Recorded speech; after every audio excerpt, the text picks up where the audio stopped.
It's challenging. It's challenging, I'd imagine, for anybody who perhaps is new to certain truths that exist in the context of this country, that exist in the context of certain humans in this country. Because the newness can be its own sort of like weight to carry, you know? Mm-hmm. To have the enthusiasm to want to, let's get to it, let's change. And perhaps to be met with disappointment and then have to like reconcile that, because the answer couldn't, for many people, isn't, I'll just go back to acting like I don't know this now. Right. But I always tell people, especially when they're new to that reality, that if you can understand that challenge, the zeal that comes with wanting to actually do something, to feel small knowing that whatever you do may not be enough, to see another human and to offer compassion and practice compassion, to reconcile that with those who do not, you know, perhaps even people you may care about.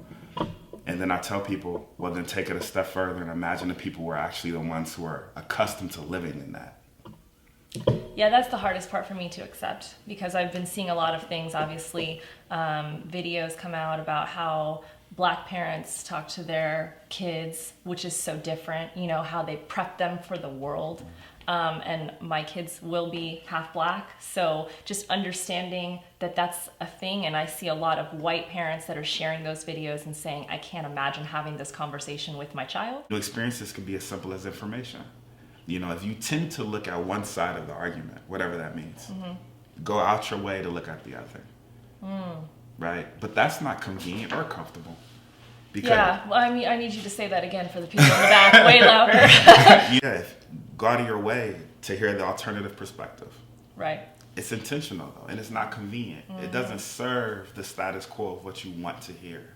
Because it's so much easier to just do the research on your opinion and to find things that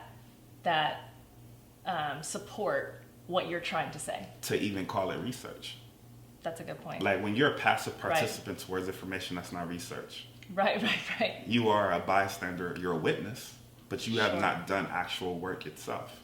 Right. But it can to feel see like, both sides. Right. But how much room do you have to see both sides when you go in believing you're already right?